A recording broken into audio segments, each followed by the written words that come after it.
Hello. What the hell was that?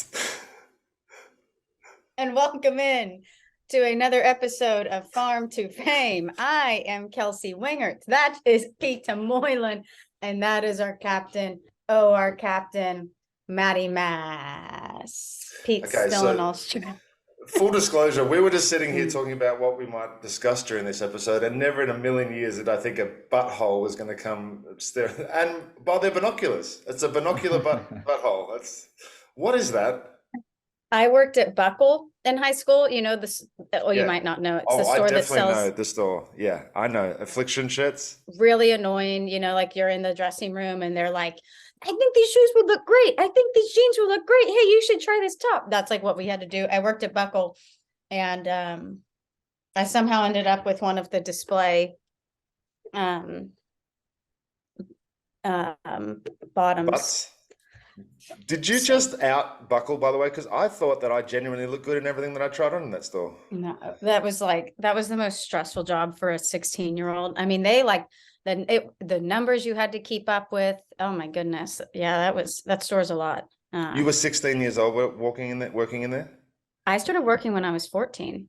What did you do at 14? Worked at Sweet and Sassy. What's Sweet and It's like Sassy? a party store for little girls where like you choose like a theme. You could be like Love Disney it. princesses, regular princesses.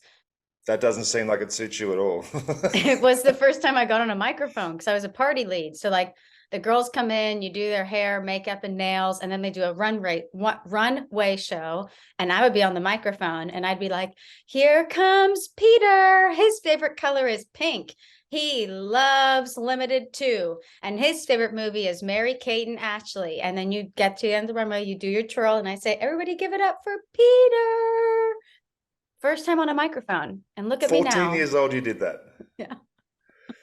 Holy shit, Kels. That's amazing. Thanks, Is that store still Pete. around?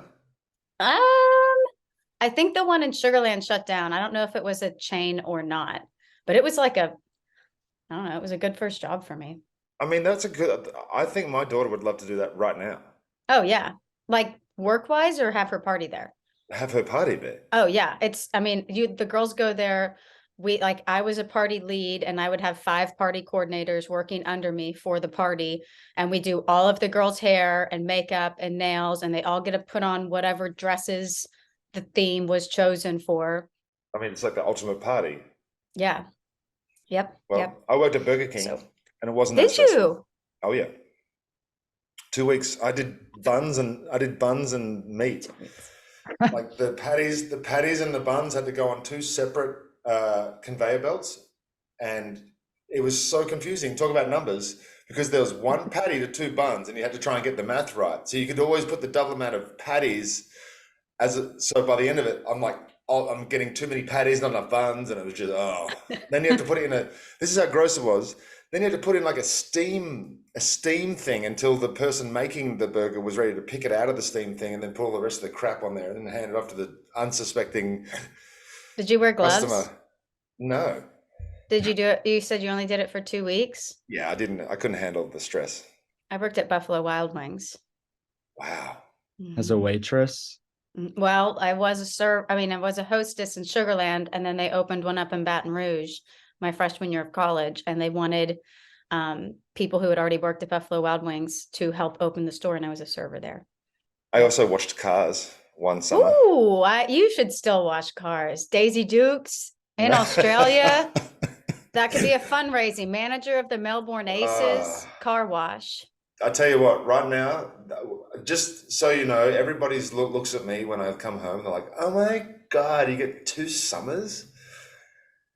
It has not been above 60 degrees since I've landed in Australia in Melbourne. It was great in Adelaide where we just got swept, and I don't want to talk about it.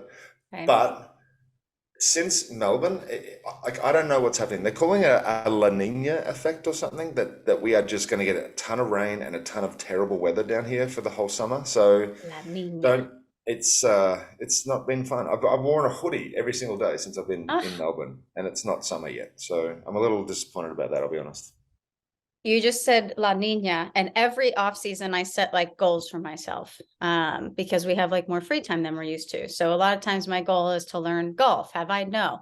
Every off season, one of my other goals has been to learn Spanish. Have I? No. But 3 days ago, I downloaded an app called Duolingo.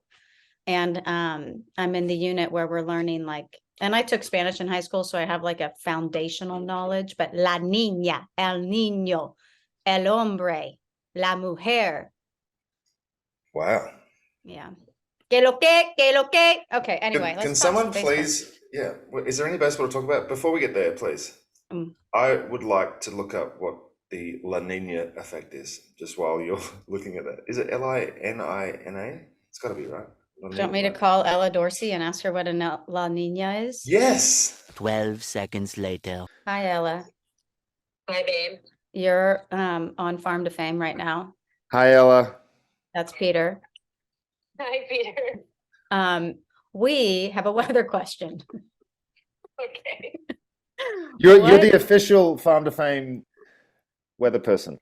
You know, she just You know what? I'm so freaking honored. You have no idea. Excellent. It's the third time I've been brought in as kind of the outsourced meteorologist, so I'm really well, Peter is in what, Pete? I'm in Melbourne. I was just going to say the check's in the mail, so just keep looking out for that. Is it? Oh, I can't Yeah. wait. It's right around the corner. This is great news. Okay, Peter's in Australia right now because he is managing a professional baseball team in Australia. Oh, And casual. the weather has been not great because they're in the middle of a La Nina. Yes. And we want to know. Please explain. Please explain. Okay, so basically La Nina and El Nino are these two different oceanic patterns that have happened for all of eternity in specifically the Pacific Ocean. Basically, in a normal year, it's really, really cold off the coast of Australia, the water, and it's a little bit warmer off of the coast of South America. So the eastern coast of Australia and the western coast of South America.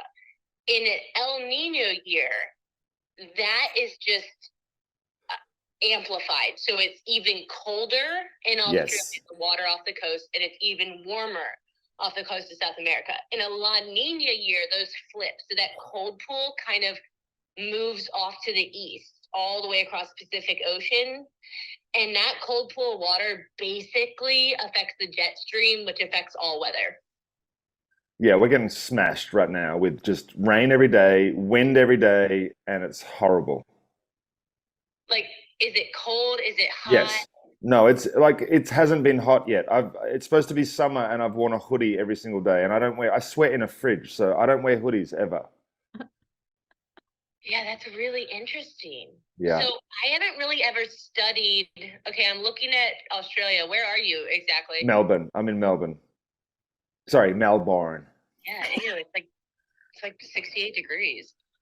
Yeah. It's supposed to be beautiful and wonderful. Yeah. Yeah, that's trash. I'm very sorry. It's raining a lot. It is, yes, and the other issue is that we've got a lot of sitting water, so the mosquitoes are horrible at the moment as well. And then we get one hot day, and then it's like there's just bug city, and then the freezing cold comes and it just wipes them all out again. It's just the weirdest things going on down here. Pete, did you know that there was an El Nino?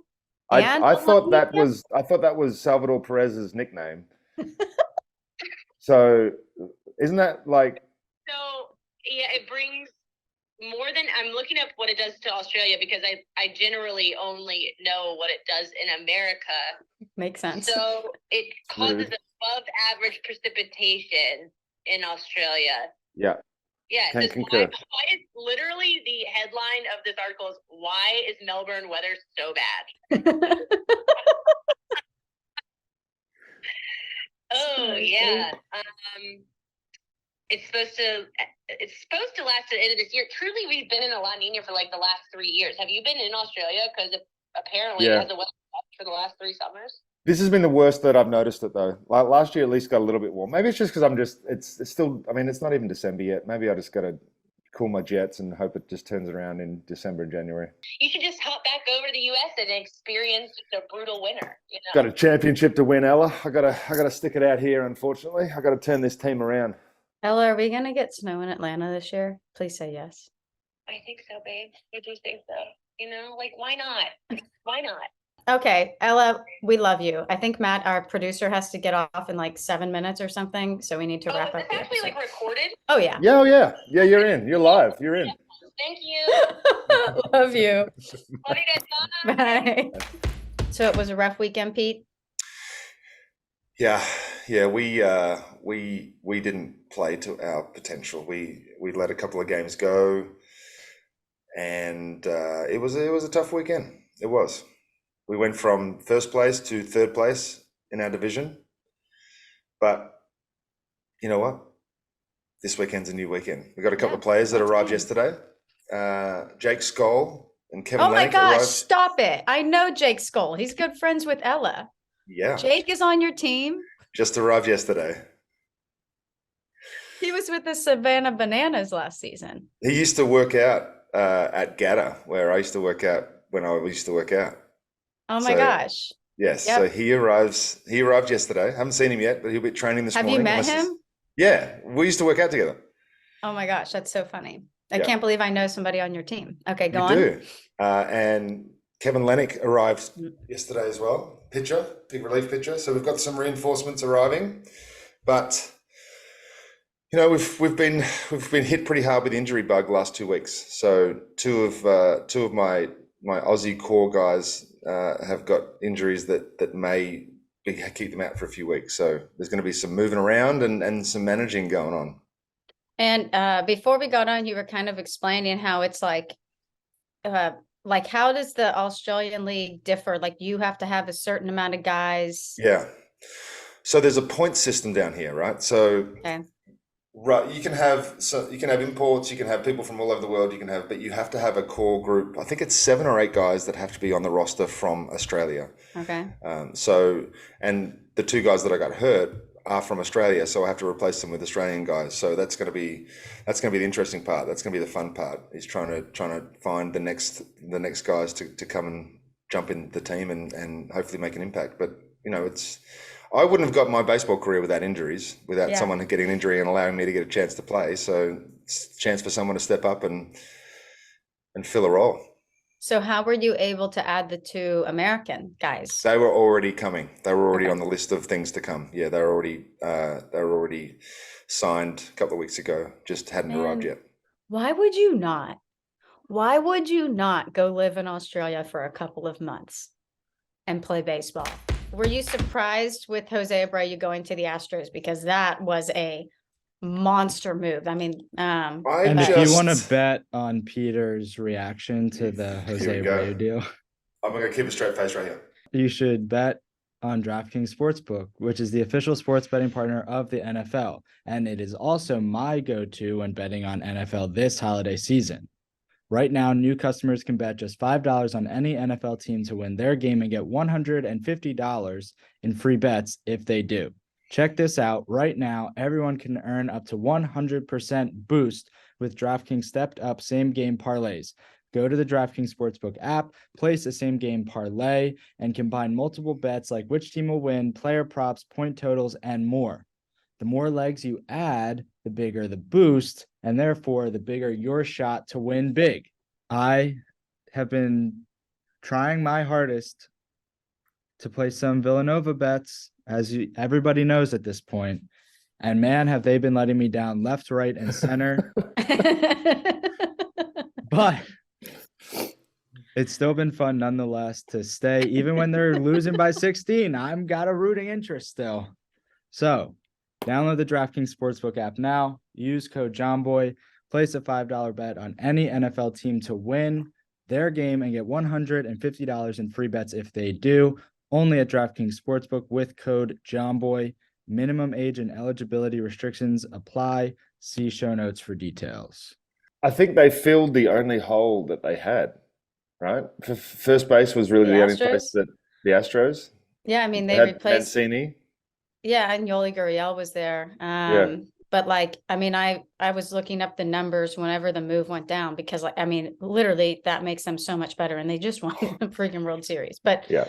oh crap, I just followed someone that I didn't mean to. Dang it. Okay, so between Jose Abreu 2022, Yuli Gurriel in 2022, roughly same number of games. Abreu played in 157 games, which Yeah, is he's an like animal. very impressive. Mm. Yuli played in 146. OPS plus, Abreu 133, Gurriel 84. OPS Whoa. plus. OPS, Jose Abreu had an 824 OPS. Yuli Gurriel had a 647 OPS. So like those two numbers right there, significantly better, obviously, for Abreu. Batting average, Abreu hit 304, Gurriel hit 242. Home runs, Abreu had 15 home runs, Gurriel had 8 home runs. Both of them had 40 doubles, 75 RBI for Abreu, 53 RBI for Gurriel. So like the Astros, the world champs, got significantly better today. But think about Abreu and Alvarez back to back. Pick your It's poison. disgusting. It's Who are you just gonna try and that fix to? lineup. Think about that lineup. So the Astros have just instantly become automatic favorites to win the pennant again this year. Yeah, and the biggest loss they can face is Justin Verlander, and like you're just not. I mean, obviously that's a massive loss, Cy Young winner, but like with the Astros, they just have so much depth that like it's just not going to hit them like it would hit normal teams. Obviously, that's a massive hit, but like it's not going to hit the Astros like it would other teams. And they'll just find someone that has been in their system for a couple of years that will come up and make 20 starts and have a 1.7 ERA somehow. It was, yeah. I mean, it was insane. So, I mean, Maddie, how do you feel about that? So now the Yankees have to counter with Judge. Is that the only thing that makes you feel like you're a chance to even sniff it this year? That was the only chance before Jose Abreu. Yeah. Pete, does Jose Abreu signing, does that cause moves to start happening? Like, are we about to see some other free agent sign? I think that is going to make everybody look at themselves and go, we need to get better. Because if you thought beating the Astros was tough last year, it just got harder. So anybody that's going to try and, this is what I keep talking about. There's a lot of people that are timing their rebuilds and timing when they're going to go for it. If you're an American League team, you might sit back and go, maybe we'll wait another year before we make a splash in free agency because the Astros are clearly the best team. Yeah. I hope that doesn't happen because I want everybody to be competitive, but I think that's the cause and effect of it. Well, when Aaron Judge was in San Francisco, I thought I saw reports that said they're expecting him to make a decision in the next 2 weeks. Maddie, is that what is that like the talk of the town? Yep, that's what I heard as well. I think Judge said, like, I want to sign early so that whatever team I do sign with has the time to then build and structure around it. Whether he does sign with the Yankees or not, I appreciate their earliness so that they could move based on that. The interesting part will be too is when whoever the first of the shortstops to go, because no one really knows Dansby's market. No one really knows who's going to go where with those 3-4 guys. That's the interesting one for me because there's multiple of the same position and there's multiple teams with that need. I mean, is it just common for like this early in the offseason for moves to, I don't know why I felt that this year it was going to just like, maybe after last year, we just had to like wait so long to see anything. I just thought that it was going to pick up sooner this offseason. We got tainted last year because they tried to get everything in before the CBA was kicked in. So there was a bunch of early signings and then we just waited for everything to get cleared.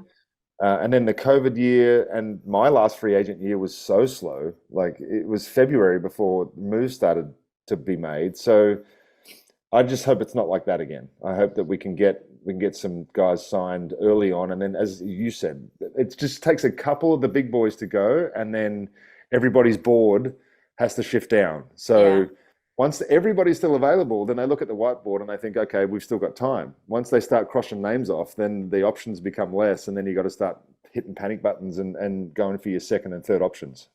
So when you talk about with the shortstop market, like, does Correa or Turner have to sign first to set the market? I don't know who's going to sign first. It could be Dansby that signs first. It could be if he gets an offer that he's like, that's great. You got Xander, Trea, Dansby, and Correa. 4 premium shortstops. Yeah. All free agents at the same time. And right now, Trey Turner's market value is about Trey Turner's market value is 33.6 million, where Correa's market, and this is on Spot Track. Carlos Correa's market value is 31.7. So they actually have Trey Turner's market value higher than Correa. Bogart's at 29.5 million. And I gotta scroll for Dansby. Dansby at 24.8 million. Here's a spanner for you. Here's to throw a spanner in the works. Why can't, and someone said this the other day, but Trey Turner's a pretty decent center fielder. So that also allows his market to be maybe slightly bigger than the other guys because there's the option. Mm-hmm. If you had to definitively guess which shortstop is going to go first and kind of set the pace, who do you see signing first? If Dansby gets an offer from Atlanta that he is happy with, he will sign it. And it may not be what he would have got total free agency. I just think he has a number, and if they can get to it, he stays in Atlanta. I then will also think that Trey Turner is probably the first one that's going to go. Just because of the flexibility and just because of like what the total package, the consistency that he's had over the years. That would be my guess.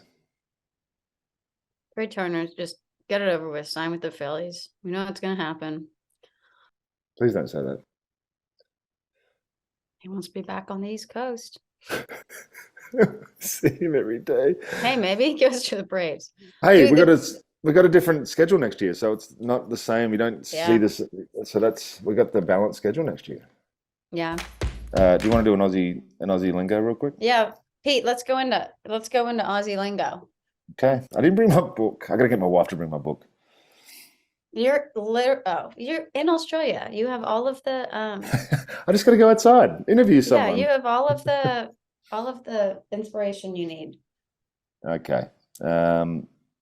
Macca's. Mac and cheese. Close, Maddie. Mac, not cheese? No, McDonald's. We call McDonald's Macca's over here. Okay, I like that. Mackers. Yes. Not Macca's. Macca's. Mackers. Guys, we need more action. We need more free agents to sign. Okay. But Pete, I hope the weather gets better for you in the La Nina. We are going to turn this season around down here for the Melbourne Aces. Turn it around. Go Aces. Alrighty, guys. Sorry we're a little all over the place. We love you guys. Thanks for hanging in with us today. Hope you learned something. Maybe it was more about weather than baseball, but Shout out to Ella Dorsey. Farm on, farm often. We will see you next Wednesday. That's gotta be what you bring in every single time now.